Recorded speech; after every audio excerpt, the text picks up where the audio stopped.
that whole Okay. conversation. No, It's okay. So live once, okay. So Yeah, what? are we live? Okay. It's setting up the meeting for Facebook. Oh, here it is. And we should be live. Okay. Cool. I see it. Should be. I always didn't have to relearn because I'm never on Facebook how to get to it. Well, and they change it. Gary posted it, so now I can follow Gary. Yeah. Now we need your thrilling pre-conversation insights, Darren, into life and the world. What insight do we want? I mean, Faheem, let's just get it over with. Let's just talk Trevor Lawrence and Urban Meyer and the Jaguars. No, all right. It is exciting times in Jacksonville. That is that's just what it is, you know.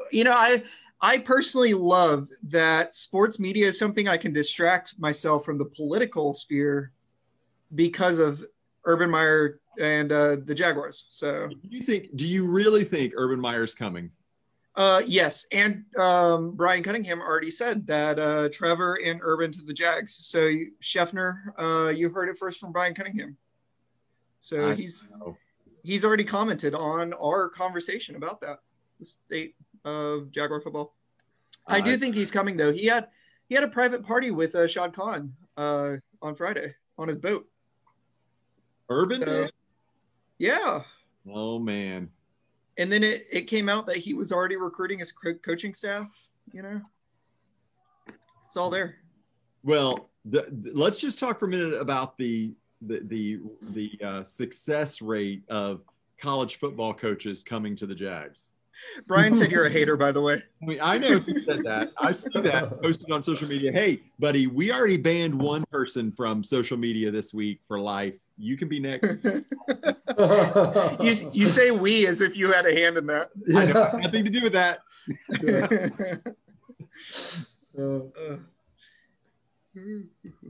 So you're all in. Of course, I knew that, Darren. You're so easy. Well, it's a great distraction is all it is. You know, it is a fantastic distraction. Yeah.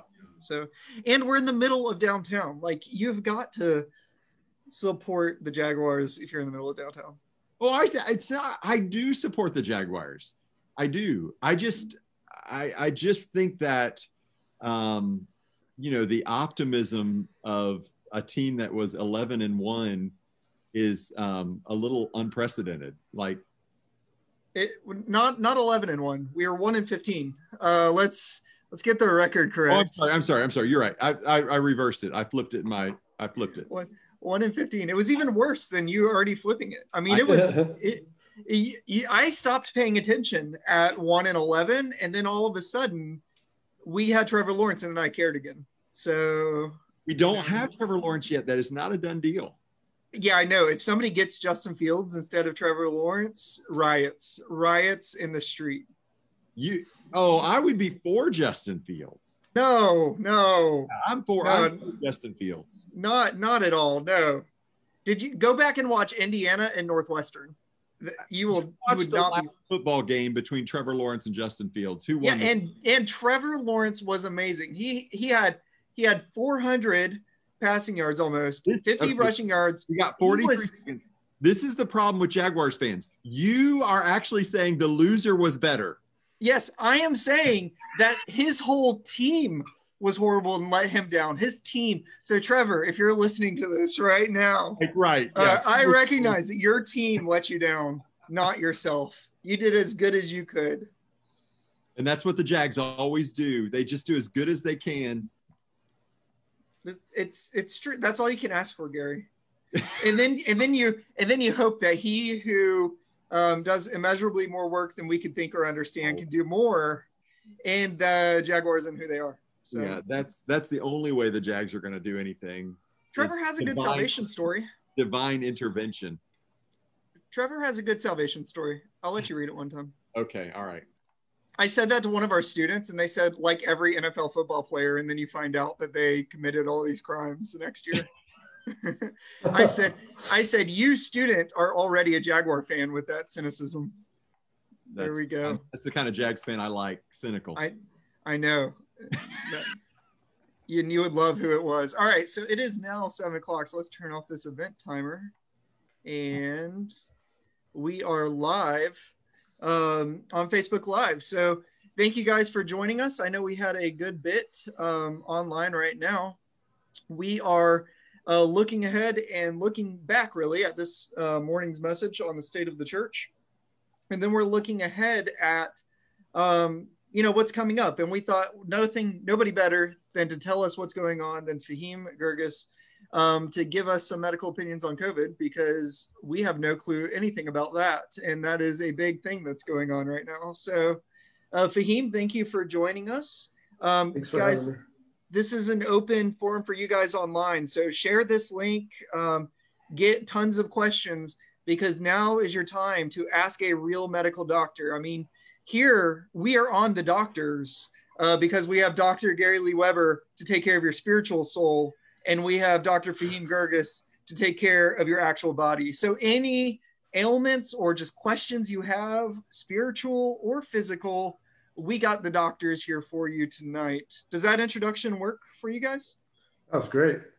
Yeah, I think Faheem's credibility is a little higher than mine. I don't know about that. Yeah. So like the afterlife is way longer than the pre-afterlife. So, but listen, I want to thank you for being a part. And this is I don't know how many times we've had you on to talk about this, but I know for a lot of our folks who watch, and a lot of our members especially, with all the conflicting information, a familiar and trusted face is helpful. So thanks for taking the time to do this. Absolutely.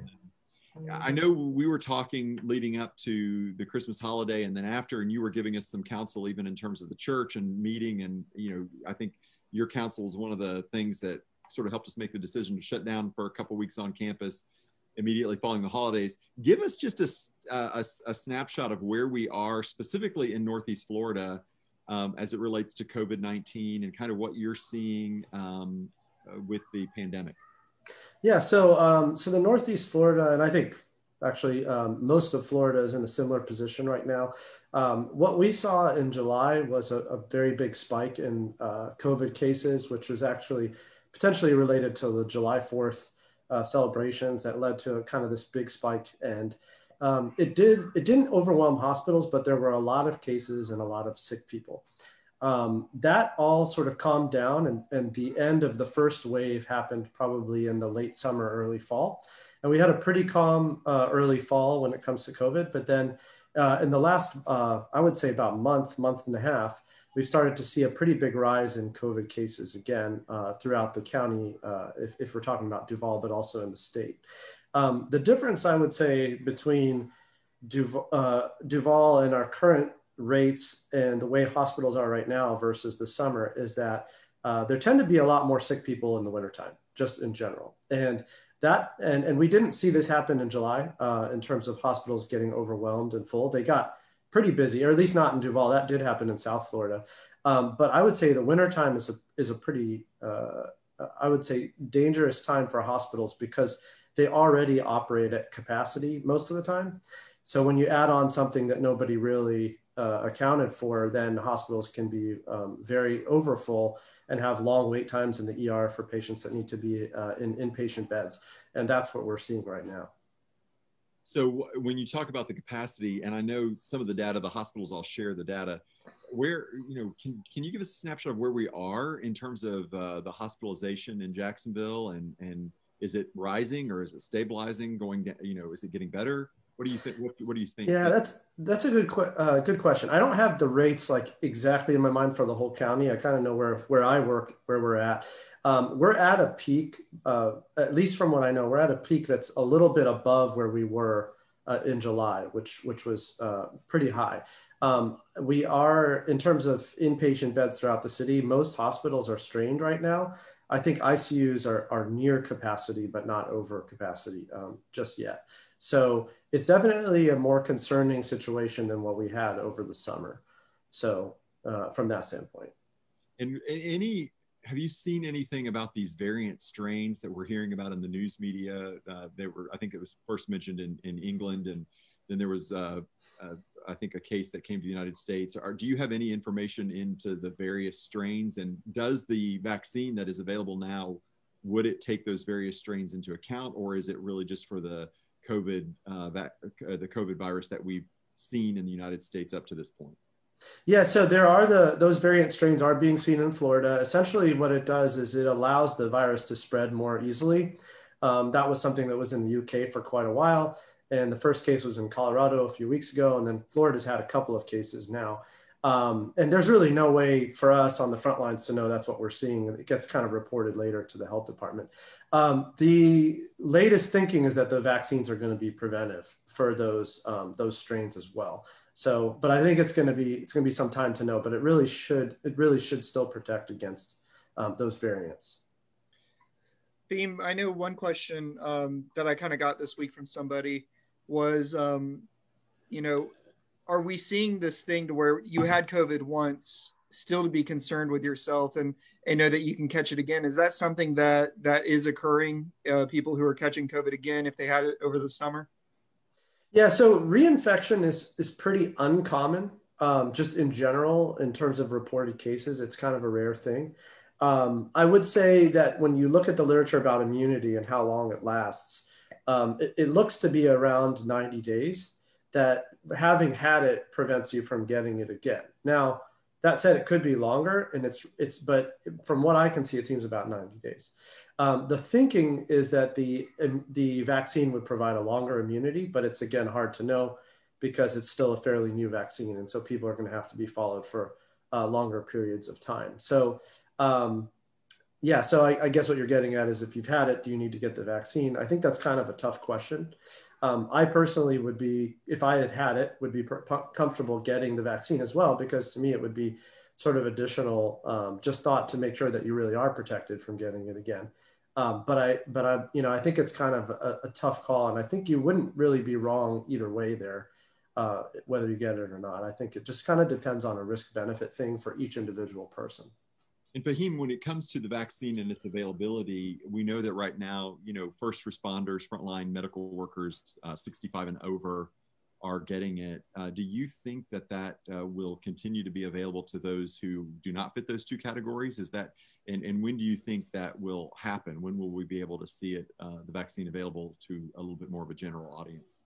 Yeah, I think over the next several months, it's going to get rolled out. And obviously, we've started with our most vulnerable populations, healthcare workers, of course, but I think as we go forward, it'll creep into patients that are over 65, more into patients that are over 65. Then it'll get into some of the younger age groups that are higher risk as well. And then it'll eventually kind of trickle down to the lowest risk populations. But I think that'll be on the order of a few months. That would be my best guess in terms of how CDC has kind of prioritized who gets it first. And so, any insight into when people have had the vaccine, the effects of the vaccine? I mean, is it sort of like the flu? When you get the flu shot, you might feel a little one-sided for a few hours after you get it, or is it any impact at all that you're seeing from people who've had it? Yeah, so I had the vaccine, just letting you guys know. So I can actually talk to you from that aspect. I got the first shot, I think December 16th, and I got my booster last Wednesday. And in terms of the symptoms that you get, the first shot, and when you just look at the reports on this and what everybody experiences, not just my experience, most people will get a sore arm after the first shot. They won't have much of a reaction in terms of fever or body aches or headaches or weakness or any of those other things that you get. Those things tend to come with the second shot. And that's just because your body has more of an exaggerated response to the second vaccine. And that booster shot is where you tend to see fevers and things like that, and people not feeling well for a day. And then after that, the crumminess kind of goes away and you feel better. What I did was I just took Tylenol for the first day. Every few hours I'd take some Tylenol just to make sure I didn't feel bad and I could work. And I really didn't have any problems. I know some people who had fevers and kind of felt bad, but it went away after 24 hours or less. So I'll give a recap for those of you who are asking questions. So I know Casey and Ashley, we went and kind of got both of yours done about, hey, it is going to be available for those under the age of 65, and those with underlying health conditions will probably see them rolling out, but as Faheem said, it'll probably be about 2 months before that happens. Before we get too far down the list of questions, I know at the beginning, Sue Messer asked, does the COVID vaccine affect the medication of a Parkinson's patient, or does the COVID vaccine inhibit or affect any kind of medication for people to be aware of? No, it doesn't. It really shouldn't have any interaction with medications. The things to be aware of with the vaccines are the contents of the vaccine. So you can find that pretty easily. And when you look at, so these are mRNA vaccines that use basically give your body instructions to make that spike protein that it then protects your body from. So when you look at what people have reactions to, it's really the vehicle that they use to get that mRNA into the cell. And it's usually some sort of lipid or fat, right? So when you see a reaction, that's usually what people are having a reaction to, is that kind of vehicle that's used to transport that mRNA into the cell. So that's that's really the thing people should be most aware of, is if you've had a reaction to a prior vaccine, particularly a severe allergic reaction, then you shouldn't get it. And so that's the thing to be aware of. And my wife just texted me and said that I did not use patient-focused language, and I did not say a patient with Parkinson's. I said a Parkinson's patient. So another question that popped up here is just on, and let's go ahead and do this first. You said it's an mRNA vaccine. So what is that? Is this the first mRNA vaccine? I know you said it, it tells your body how to deliver or to make that spike protein, but just what is that vaccine? Yeah, well, can I share my screen? Yeah, you should be able to. I made a little thing here, and can you guys see this? Yes. Yep. Okay, cool. So I'm going to go to this. So I just put this together. This actually came from Nebraska's website, Nebraska Med website, which actually I have the link there at the bottom. It's a really good website. It has a whole bunch of Q&A that are answered by doctors and scientists. And I thought this was a very nice explanation. So essentially what you see here is the cell, and mRNA is really just kind of like, it's like that Sting song, message in a bottle. This is essentially like a message that is being delivered into your cell. And that message is for your cell to make a particular protein. So there's this thing called the ribosome, and that ribosome then takes that mRNA and makes a protein out of it, which is that spike protein on the COVID virus, on the SARS-CoV-2 virus. That protein gets presented on the surface of the cell, and your body immediately recognizes it as being foreign. And so what your body does is it makes all of these immune cells that can then make antibodies against that. So the next time your body sees it, you don't get sick because those memory cells are sticking around. They see that protein and they make a whole bunch of antibodies against it. And that's really kind of the thought behind any vaccine, but that's how the mRNA vaccine works. What's interesting about mRNA vaccines is they can be made quickly, because you can actually, you can produce mRNA very quickly in a lab setting. But the other thing that's interesting about them is that they get degraded really easily. So when people get concerned about some of these genetic changes and does it change my DNA and things like that, there are no concerns with that, because actually mRNA really degrades very quickly and very easily. And that's the reason it has to be stored at these really, really cold temperatures. That was particularly true for the Pfizer vaccine. It's not true for the Moderna vaccine. So that's an mRNA vaccine in a nutshell. So what's going on? One of the questions with COVID is, so in California is one of, if not the most restrictive state, and yet it's having the highest COVID rates. But Florida, we're not seeing that restriction from the government, and our rates are not as high. So what's being missed? Why is there that discrepancy between Florida and here in the United States? What are we missing, or what are we doing right in Florida?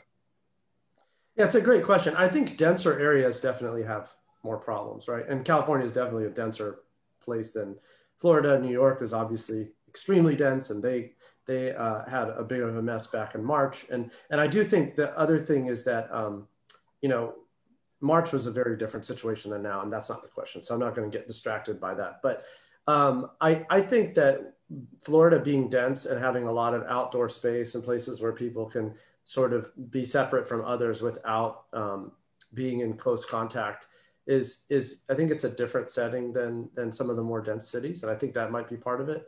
I'm not exactly sure what's going on. I think there's just a lot of variation, and it's really hard to know what individual factor explains all of it. So I can't say I have a great answer for it. I think it's definitely an area that people are really trying to figure out. And I know in terms of one of the other things is some people get very sick with it and others don't get very sick with it. And there's a lot of research going on to try to figure that out as well. Just why that's happening, and also why are people not as sick now as they were back in March in New York, for example. There's a lot of unknowns there. Mm-hmm. Do you think we'll ever kind of figure some of that stuff out before the end of this, or is this something that just time's going to really help us on all of it still? Well, I think that time's going to help us. I mean, we're going to be probably answering these questions for years to come. I think particularly with regards to how people react to the virus, the lasting effects of having had the infection, all sorts of things, how susceptible people are and how that differs.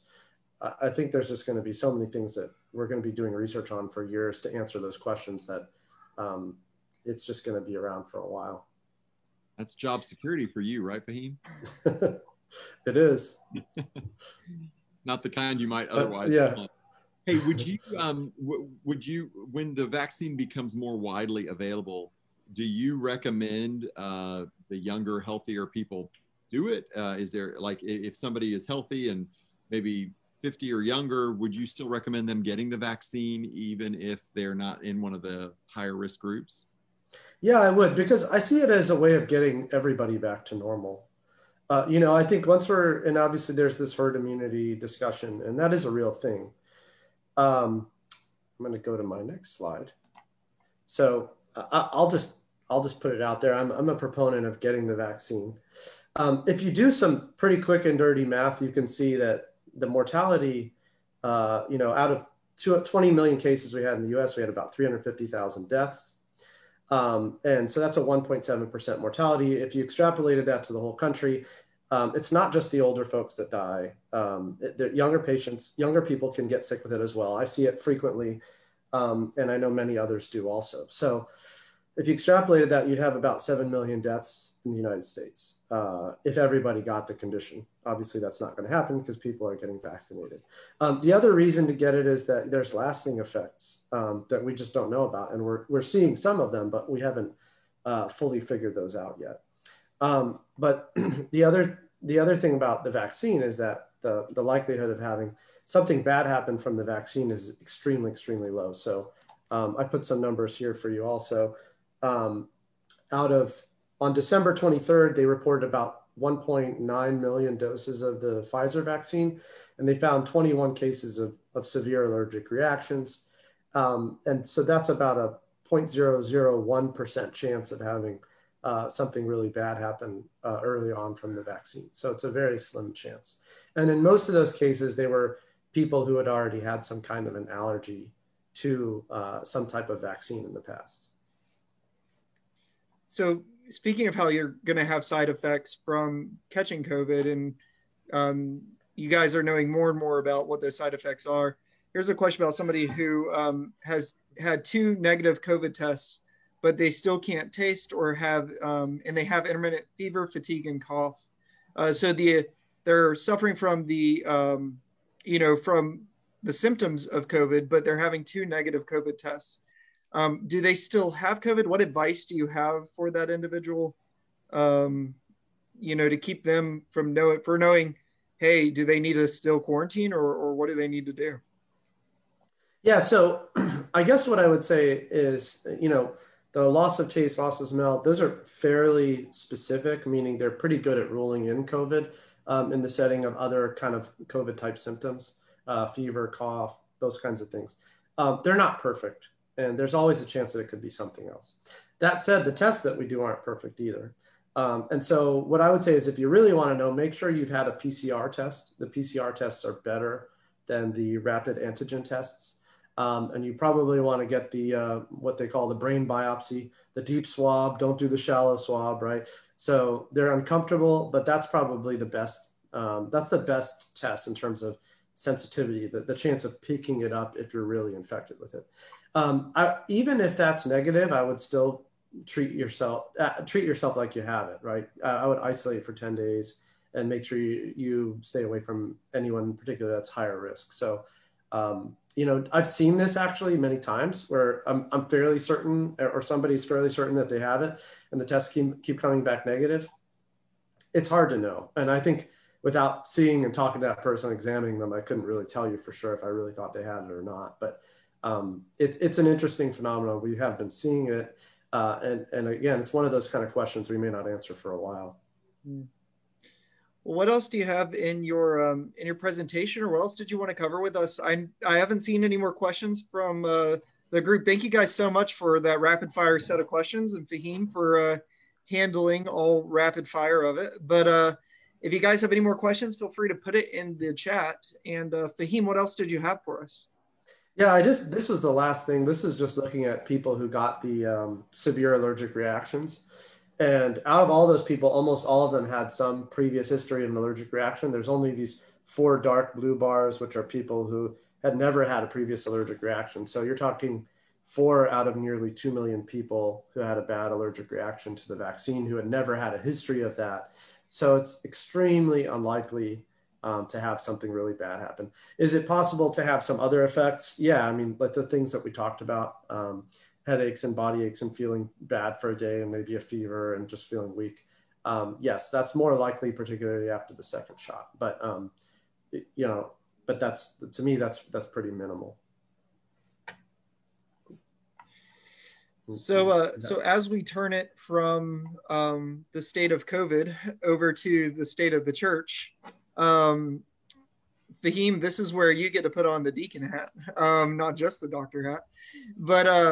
But Gary, kind of where have we been on leadership for those who are joining us online and haven't been involved in all the leadership conversations on COVID? How has leadership continued to monitor COVID and also respond, and what does that look like? How is leadership kept from being afraid of COVID, but at the same time being conscious of COVID? Yeah, I'll get to that. Faheem, one other question that came in kind of late, but it's a good one. It affects somebody in my house too. If you're allergic to penicillin, is the vaccine safe for you? Yes. Okay. It shouldn't have any problem with that. All right. Yeah. So I think, obviously as we got into December and we saw the cases rising, the trustees met and we were discussing, the wisdom of putting people together in the building and continuing to do that. We talked to Faheem. We felt like the wise decision was, after people spent holiday weekend and weeks with traveling and with family, by not doing the on-campus services, giving people time to, get back in their routines and to see if symptoms came, that it would be a safer thing for our congregation. And I think that was a good call. But we're kind of in a state where, on the one hand, we've got the benefit of having the freedom to gather together. We're not under any state restrictions. But on the other hand, that puts a tremendous amount of responsibility on us as leaders to try to make the right decision. So, in some places where the state just says you can't meet, or the city says you just can't meet, they take that, the responsibility for that decision away from those local organizations. But here, obviously, we're trying to make them. So I think it was good. We had a good number of people join us online, but we didn't do it just for COVID. We also did it because we wanted to give our volunteers a well-deserved break. And I even had some volunteers this morning tell me how much they appreciated that, just because our volunteer base is working so much harder because there are so many people out because of COVID. So I think all in all, we have just been really trying to do a lot of praying and discerning, listening to all the information and trying to discern what is true and pertinent information. Of course, Faheem's been super helpful with that, but also knowing that as a church, we want to move forward with the mission God's given us, regardless of the circumstances of the pandemic. That doesn't mean that we just keep doing everything the way we did it before and are blind. But it means that we have to ask the question, how do we accomplish our mission given the circumstances that we find ourselves in? So how do we create new ministry models, new platforms? And so we've been doing that, obviously, this whole last year, and continue to modify that and adjust as we go into 2021. And as it looks like it will take a while for the vaccine to really affect everybody, we want to continue to remain vigilant. We want to continue to try to continue to engage people in new ways and be patient. My theme verse has been Galatians 6:9. Let us not grow weary in doing good. For in due season, we will reap a harvest if we do not give up. And I think we just can't give up right now. I think that as we persevere through this, God's going to make us stronger. He's going to make us a better church. But we're going to have to persevere in the meantime. And so far, by his grace, we've been able to do that. So, and I'll throw this out with Faheem too, because we've referenced it a couple of times, Faheem's guidance to, on taking the gift of rest over those 2 Sundays, but also it was Faheem's guidance that said, hey, we can keep doing Christmas Eve. So, and I think that was one of the testaments to us as a church is it's not, we're really trying to hold all things in balance and really trying to judge and say, hey, we don't want to take unnecessary risks, but at the same time, it is something to where we're blessed to be in Florida and be able to be as open as we are.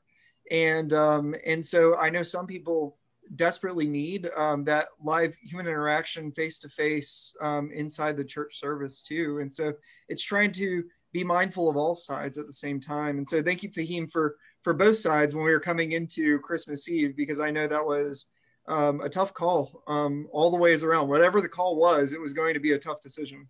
Yeah, it's definitely hard. No problem. It feels like one of those places where it's really hard to have a good answer. You could be right in either, you could be right or wrong in either direction, but I thought it was handled really well by everyone. Yeah, and I want to say also, Darren, just so that people are aware, our deacon body started a new, we call it the primetime worship service, and it's Wednesday mornings at 10 a.m. for anybody, any senior adult in the community who just would rather come to a less populated building where there's more social distancing.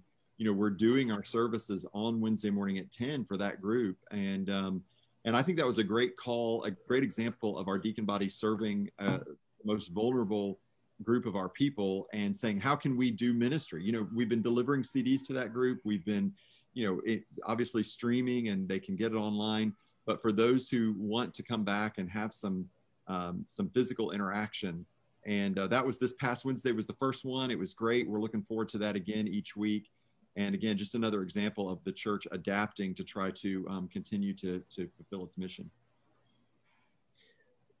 Question on the parent side, because I know we have a parent who just texted me who has a new baby at the house. And I know earlier today I was talking to another parent who is just watching the future. And so I guess for parents and for next gen leaders, both for a question for Gary and for Faheem.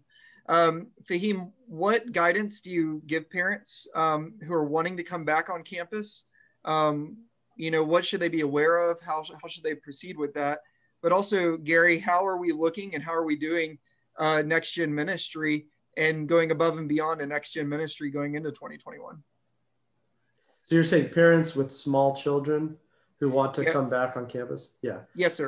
And I assume that question involves preschool potentially as well. Like, should they go into the? Yeah, I'm finding more and more questions on preschool parents than on grade school parents, in terms of preschool parents really being concerned from and staying home more often than coming back because of the virus. Yeah, so I think it really, I hate to dodge the question, but I think it's a little bit of an individual decision. And it all really rests on how much risk there is to that person and that family, right? If you're around older relatives, if you have a lot of health conditions like heart or lung problems or other things that make you higher risk, even as a younger person, then I would say then you want to be more cautious. And whether you come or not, you definitely want to do the masking and distancing and things like that. And our church has done, I think, an amazing job of maintaining that for the last several months since it started. I think children in general are fairly low risk, but they are pretty good spreaders of COVID. So the risk to them is not as high, but the risk is high to others who might get it from them. So I think that people who, like I said, are in the higher risk category for themselves or from somebody that they're around, maybe it's their parents, grandparents, whoever it is, I think they just need to kind of weigh that out. But I'll tell you, like our family personally, we've been coming on and off to church, I mean, pretty regularly, more on than off, and haven't missed that much. And we just felt that given our background and the fact that we're pretty healthy, we weren't too concerned about it. Yeah, as far as the church goes, Darren, I would say our Next Gen team has been amazing. Todd Canarins, Brian Cunningham, Margaret Furness, all the folks working with them, the volunteers, everybody working, all of our volunteers are masked the whole time with the preschoolers, for example. Obviously, we're not going to mask the preschoolers. It's just not practical, but the volunteers working with them are masked. There's extra precautions being taken as far as hand washing and sanitizing the areas. All that's being done. But, we didn't miss a beat from the time that the church reopened. Todd and the Next Gen team were doing summer camps. Again, the kids were masked. Hand sanitizer was flowing through the halls, and all those precautions were taken. So we continued to do ministry with Next Gen and families the whole time. And to my knowledge, and by God's grace, we haven't seen any problems with that. We've been able to create, I think, a fairly healthy.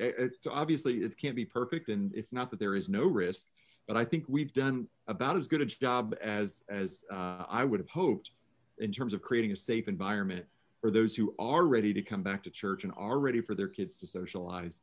I think it's about as safe an environment as we could possibly make it, and still do ministry.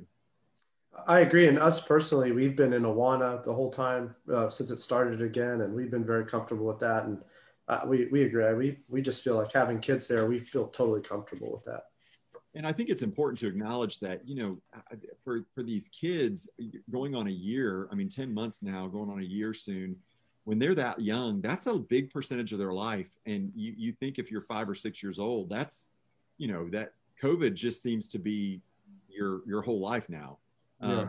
And so I think for their health and well-being, and also I'm beginning to get concerned about the spiritual discipleship that we're losing. We talk about the ground we're losing on the education field with kids out of school. Well, think about that in church too.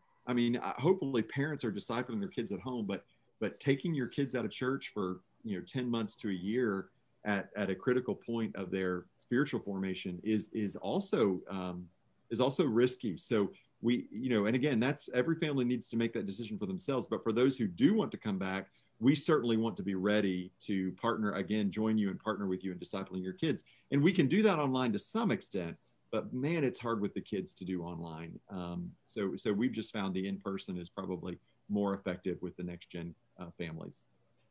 Yeah, and I'd say a big thing there is in-person on campus with the direct ministry from Todd and from Brian and from Margaret, but also even there, I just want to give a shout out to all of our groups and the families that are doing some things together, even in groups. In the South region, one of our home groups, there's a lady who normally helps out in the preschool, but she's not doing as much of that right now because of COVID, but instead she's plugged into a home group and is loving on kind of the preschoolers in that home group right now.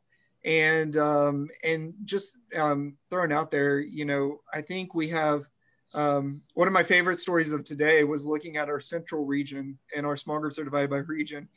Central region, we have one on-campus regional group, and we have 9 groups that are meeting digitally, or they're meeting at other times in other ways, doing other things. And so just a challenge for all of us to get creative in the midst of this situation. And I think that's it. As a parent with our kids, and both of you gentlemen are parent, or with our kid, both of you guys are parents as well.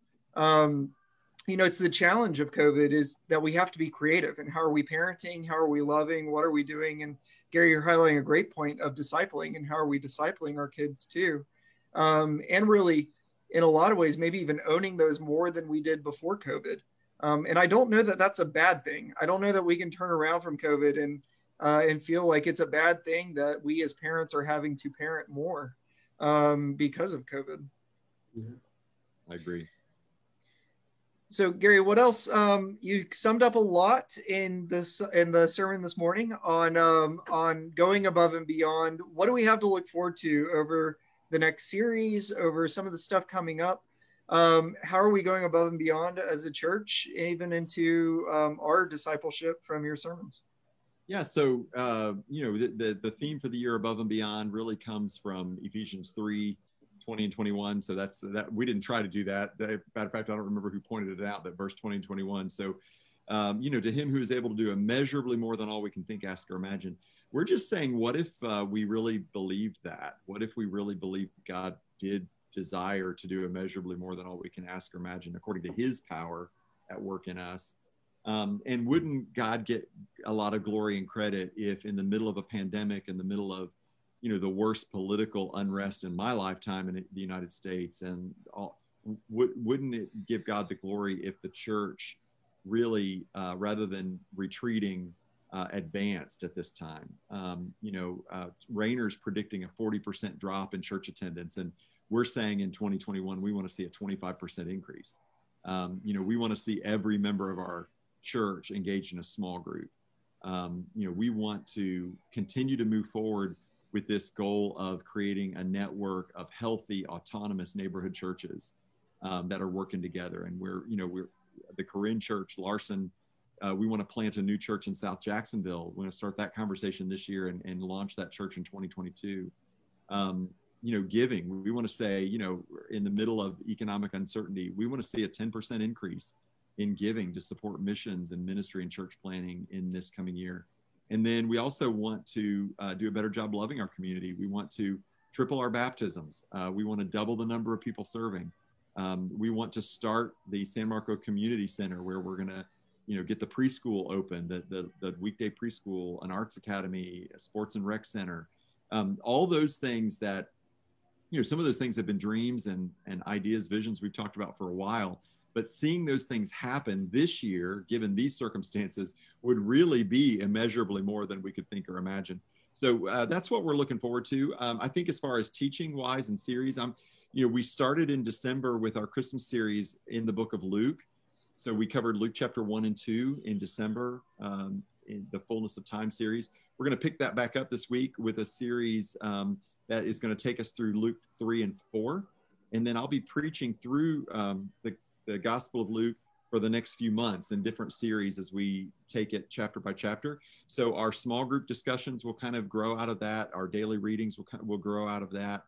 And we're hoping to, as we just walk through the Gospel of Luke, to really see Jesus as he interacted with really some of the most oppressed. Luke does a better job than any of the other Gospels addressing Jesus' role in coming to set the captive free and working with the oppressed, the downtrodden, the poor. And so I think seeing that as a reminder for us of what our mission is and who we're called to reach. So I'm excited about going through the Gospel of Luke. It's been a few years since we've gone through a gospel. And so I'm looking forward to diving into the Gospel of Luke. This Sunday, we'll kick that back off. So whether you're online or on campus, hope you're planning on joining us on the 17th as we kick that series off. We were trying to get you prepared for reading Luke by having Faheem on here with Luke as the physician. Doctor. Right. We had to get Faheem on just to do that. But looking ahead, one thing I will say for leadership that's on this call, watching us on Facebook or watching us on YouTube, I just want to remind leadership, it is so important for you to come to our SALT meeting on the 24th. It's quickly approaching, but SALT is a meeting we have. We'll do it online too, but it's a meeting where it's our quarterly meeting with leadership. Anybody can join in. So if you are interested in leadership, I would invite you to come, but especially our deacons, our group leads, our trustees, come to that SALT meeting in January, because as we're talking about doing all these things in God's power that's bigger than we can think, we need to do that all together as a church. And so what's very important is for leadership to continue to meet, to continue to plan together, to continue to strategize. And so that will be on the 24th on that Sunday night. And like we've been doing in COVID, we will stream those from the room online as well. But it is a very important meeting, especially for deacons, as I know for most of our deacons, understanding this regional system and what does that mean on the deacon level. I'm extremely proud of the work that our deacon leadership team is doing. Richard Elkins has been doing a great job with that. Faheem's on that team. And so with that deacon leadership team, they're just doing a great job of really trying to understand what does it mean for us to minister to our city and regions, to minister to adults and adult discipleship through regions. And so for deacons to really break that down in regions, that'll happen at this SALT meeting. So if you're a deacon listening to this call and you're saying, I have no clue who my deacon flock is, that's fantastic. Come to the meeting on January 24th. And again, if you're watching and you just want to be more involved in the church, this isn't a closed door meeting at all. You can email me, Darren@ssbc.org. I'd love to talk to you more about SALT. Other events that are coming up, we have a Discovering Southside coming up this Sunday. So this Sunday, if you are interested more in the church, knowing more about who we are, what we believe, you get to spend some personal time with Gary Lee Weber this Sunday at 9 o'clock. And you know, there will be individually packaged breakfast items for you at Discovering Southside, just to take part in that and know what's going on. I would just interject there, because one of the saddest things to me about COVID has been our Discovering Southside breakfast. There is no breakfast casserole. And I'm just wondering, Faheem, for your medical opinion, when will it be safe for us to have breakfast casserole? I think breakfast casserole is always a good health decision. Always. Okay. Just saying. COVID, no COVID. It's equally as dangerous for you, is what he's saying. So. We're not talking cardio health here, right? No. So that will be this Sunday. Megan Garner says we'll have eggs in a Ziploc bag. So that'll be this Sunday starting at 9 o'clock. Again, if you're interested in that, you can email me, call the church offices. We'd love to talk to you and get you to Discovering Southside. And we're having a ton of groups launching this week. So we will update our website in the next few days with all the new groups that are coming up. Really excited for you guys. What I loved was leaving this Sunday. As I'm leaving, I had one of our volunteers come up to me and say, hey, I'm really interested in starting a home church. And I just want you to know to be praying with me on that as we figure out, hey, how do we do a house group? And so, guys, that is the beauty of being with you guys at this church and shepherding you guys is we throw out challenges sometimes, but really we're just jumping in with where the Holy Spirit's already leading you. And I love it when Gary will throw out a challenge and then you guys will come up and say, hey, I've been praying about this and I've really been feeling led to do this. And we just need to go ahead and do this. And that's so encouraging. And honestly, that's a testament of how the Holy Spirit's moving and working. And it's just like the story in the Old Testament where they're just following after the fire and the pillar of fire and the pillar of smoke. And I feel like it's a lot of what we're having to do in COVID is just, where is God moving? And we're just walking with him and we can't be stationary. So any final thoughts from you guys, Faheem or Gary?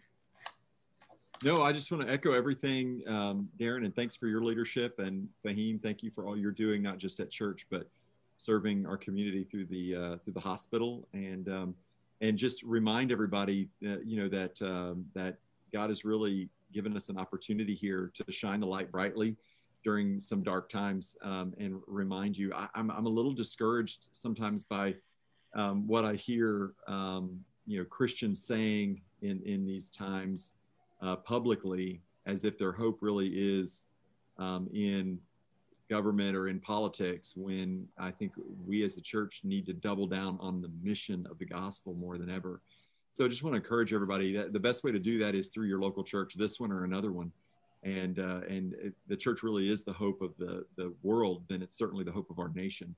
So don't, if you want to do something about what you're hearing in the news, get involved in your local church and make a difference in your neighborhood. That's how you do it. That's how you make a difference. So I'm excited to be a part of a church that believes that and that practices that. And I'm looking forward to an exciting year. It's going to be a good year. Amen to that. And I just want to say I think our church has done a phenomenal job of keeping people engaged during something that's really difficult, and just using everything and anything that we have at our disposal to engage people. I've thought it was awesome. Hey, Faheem, I'll just warn you that at one of the trainings with your wife there, she said she's going to open up a gym in your garage. So just a warning. That gym's already open. The next door hanger that goes around is going to be an invitation to gym workouts in your garage with Chandra. So that's perfectly fine. Hey, I'm going to pray us out. And thank you guys for joining with us online. Let's pray. God, we thank you for all the things that you've blessed us with as a church. Let us never forget even individuals like Faheem and Chandra and Gary. And God, we are blessed with your gifts that you gave to us. And so help us to continue to use those gifts, God, as a church and as individuals. Help us not to just bury those in the sand for you to return and say, well, what happened to the talents I gave you? But God, help us to freely invest those talents in the people around us. So right now, I pray that we as a church will pray for our 5 closest neighbors, God. Help us to pray and love on those who are the closest to us in the midst of this time, and to take care of those that are closest to us. We can't control much else right now. But God, we can control ourselves, and God, we can control reaching out to those that are around us with your love. And we thank you for that. Praise your name. Amen. Amen. Thanks, guys. Thank you.